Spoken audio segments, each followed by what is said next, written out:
नमस्कार बच्चों, मैं डॉक्टर रश्मि गोगर राजस्थान सरकार और वेदांता के CSR इनिशिएटिव की कक्षा में आपका स्वागत करती हूँ। इसके टेक्निकल पार्टनर हैं मिशन ज्ञान। बच्चों, पिछले वीडियो में हमने निबंधात्मक प्रश्न शुरू किए थे बताने आपको, और अब आगे के जो निबंधात्मक प्रश्न हैं उनका डिस्कशन हम इसमें भाग में करेंगे। और हमारे पाठ का क्या नाम है? पादपों में खनिज पोषण। आपका जो अध्याय 8 है वो, है ना। तो आइए मेरे साथ बात करते हैं अगले प्रश्न की। वृहत मात्रिक पोषक तत्वों पर लेख लिखिए। तो बच्चों, हमने पिछले वीडियो में भी इसके बारे में बात की थी। और वृहत मात्रक पोषक तत्व जो हैं, आपको मालूम है, इसमें उसकी उपलब्धता, उपयोगिता और न्यूनता, अधिकता, इस सब के बारे में हमको जब लेख लिखना है तो सबसे पहले हमें ये बताना पड़ेगा, है ना, कि किस रूप में मिलते हैं और उसकी जो उपयोगिता है वो क्या है, और उसकी न्यूनता या अधिकता से क्या प्रॉब्लम हो सकती है पौधे को, इसके बारे में बात करेंगे। तो सबसे पहले वृहत पोषक तत्व जो हैं उनके बारे में बताना पड़ेगा आपको, है ना। और उसके बाद आपको ये लिखना पड़ेगा, जैसे स्टार्टिंग कहाँ से करोगे आप? CH और O के बारे में, है ना। कार्बन, हाइड्रोजन और ऑक्सीजन के बारे में आप बात करोगे, बताओगे कि ये तीनों तत्व जो हैं ये अखनिज तत्व होते हैं क्योंकि ये वातावरण में पाए जाते हैं, और पौधों को जो कार्बन की प्राप्ति है वो CO2 से, ऑक्सीजन की प्राप्ति भी CO2 और ऑक्सीजन से, और हाइड्रोजन की प्राप्ति जो है वो जल से होती है। ठीक है, तो ये बात आपको लिखनी पड़ेगी। फिर अगले जो होगा वो नाइट्रोजन के बारे में आप लिखोगे।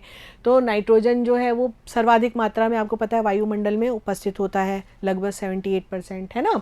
और इसको जो है नाइट्रेट, नाइट्राइट, अमोनियम आयन और अमोनिया के रूप में जो है ग्रहण करता है पौधा।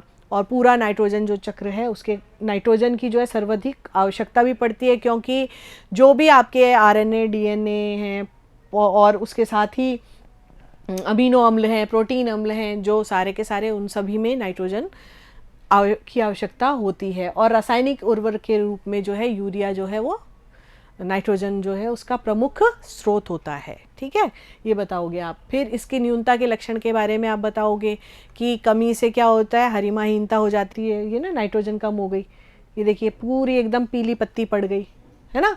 और पहले जो होती है पुरानी पत्तियों में और बाद में ये तरुण पत्तियों में प्रकट होती है। पहले ये जो पुरानी पत्तियां हैं पहले यहाँ पर होती है और फिर बाद में पुरानी पत्तियों में होती है, नई पत्तियों में होती है ना। और पर्णहरित के विघटन से जो गुलाबी रंग, एंथोसाइनिन, ठीक है, ये आ जाता है, प्रसुप्त हो जाती है। प्रसुप्त मतलब कलिकाएं आगे बढ़ती ही नहीं है ना, प्रसुप्ति बढ़ जाती है, और पादप जो है वो बौना रह जाता है। ये किसके कारण?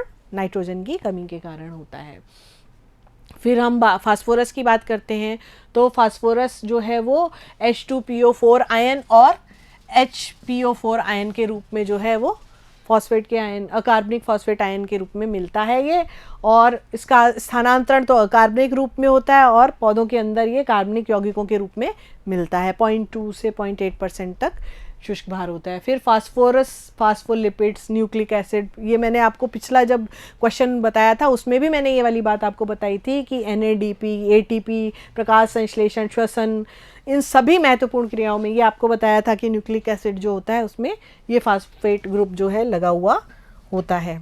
ठीक है, इन सब, इसकी न्यूनता के क्या लक्षण है कि पौधा जो है वो बौना हो जाता है। ठीक है, एंथोसाइनिन जो है वो उसके कारण जो पत्तियां हैं उनमें पिंक कलर या डार्क रेड कलर हो जाता है, और उत्तक्षय अगर ज़्यादा वो हो जाता है तो उत्तक्षय हो जाता है, यानी डार्क ब्राउन होकर के सड़ करके झड़ जाती हैं, है ना।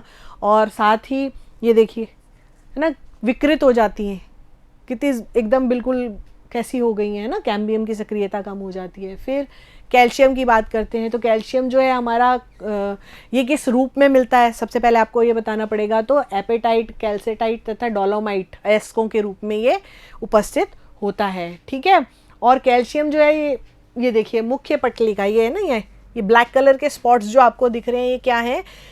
कोशिका भित्ति के मध्य पटलिका के मुख्य घटक कैल्शियम है ना। और कोशिका विभाजन और कोशिका विवर्धन जैसी क्रियाओं को ये प्रभावित करता है। न्यूक्लिक अम्लों को प्रोटीन से जोड़ने, ये देखिए ये न्यूक्लिक अम्ल है, इसको प्रोटीन से जोड़ने का ये काम करता है। ठीक है, अब इसकी न्यूनता के लक्षण, इसमें क्या हो जाता है, हार्ड स्पॉट्स होने लग जाते हैं ना, लचीलापन समाप्त हो जाता है, हार्ड हो जाती है पत्ती। ठीक है। और फिर उसके बाद पत्तियों का आकार विकृत होने लग जाता है और इसमें एक ऊपर की ओर, शीर्ष से नीचे की ओर ये झुक जाते हैं, जिसको अंकुशित शीर्ष बोलते हैं। ठीक, पत्तियों में हरिमाहीनता हो जाती है इसकी कमी से। ठीक है, अगला है आपका पोटेशियम। पोटेशियम आयन के रूप में पाया जाता है। पता है आपको, पोटेशियम की आवश्यकता जो है वो बहुत अधिक मात्रा में होती है। ये कोई संरचना में तो भाग नहीं लेता, लेकिन वैसे ये बहुत इंपॉर्टेंट है। आपको पता है कि 4 जैविक रासायनिक क्रियाओं में, ऋणायन, उदासीकरण, कला अभिगम क्रिया, एंजाइम सक्रियण और परासरण विभव, ये 4 चीज़ों में इसकी बहुत आवश्यकता रहती है मुख्यतः, है ना। और साथ ही आपको ये चित्र याद आया होगा, हमने बताया था कि पोटेशियम आयन जो है जब इस सहायक कोशिकाओं से अंदर की ओर जाते हैं तो पोटेशियम मैलेट बनाते हैं, है ना। सांद्रता जो है वो बढ़ जाती है और फिर वो अंतः परासरण क्रिया द्वारा रंध्र खुल जाते हैं और रात्रि के समय बाहर निकल आता है पोटेशियम, है ना, और रंध्र बंद हो जाते हैं। तो ये बहुत ही महत्वपूर्ण है पोटेशियम। इसकी कमी से क्या होता है, इसके साथ ही इसमें इसका कोशिका द्रव का ये प्रमुख घटक है ना। इसकी कमी बताते हैं अभी अपन। उससे पहले मूल, शीश, प्रवाह शीश, युवा पत्तियां, विभज्योतक के क्षेत्र में पोटेशियम प्रचुर मात्रा में पाया जाता है।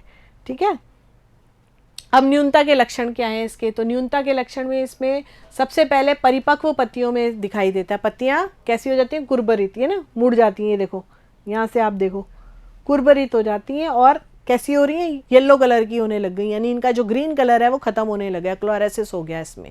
ठीक, फिर इसके बाद है आपकी बौना हो जाता है, ये झाड़ी जैसा हो जाता है।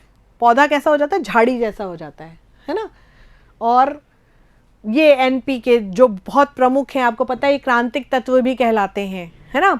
तो नाइट्रोजन जो है उसके कारण हरितमा की वृद्धि होती है, फॉस्फेट के कारण जो है वो फूल, फल और जड़ की, और पोटेशियम जो है ये पूरे पौधे के लिए ही पूर्ण स्वास्थ्य और वृद्धि के लिए आवश्यक होता है। तो कितना इंपॉर्टेंट है ये पोटेशियम। फिर बात करते हैं हम मैग्नीशियम की। तो मैग्नीशियम किस रूप में मिलता है, मैग्नीशियम कार्बोनेट और डोलोमाइट के रूप में मिलता है। ठीक है, मैग्नीशियम क्लोरोफिल का मुख्य घटक है, ये आपको बताया हुआ है। मैग्नीशियम जो है क्लोरोफिल है, क्लोरोफिल का मुख्य घटक है, इसी से ही ग्रीन रहती हैं पत्तियां और प्रकाश संश्लेषण में भाग लेती हैं।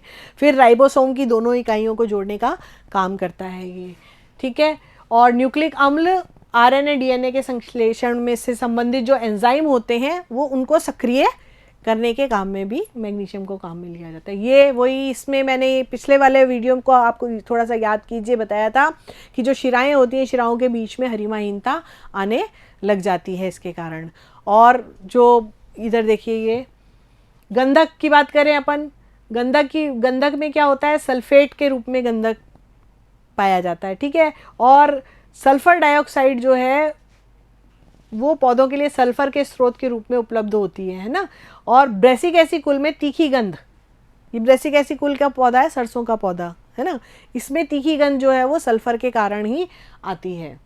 और मृदा में ये देखो, सल्फेट की अधिकता से जो मटर कुल के जो पौधे होते हैं उनमें क्या बन जाती हैं, जीवाणुविक ग्रंथियां बनने लग जाती हैं। प्रोटीन संश्लेषण के लिए आवश्यक जो अमीनो एसिड्स हैं उनके संश्लेषण में जो सल्फर है वो सहायक होती है। ये विटामिन B और कोएंजाइम A के रूप में उपस्थित होता है।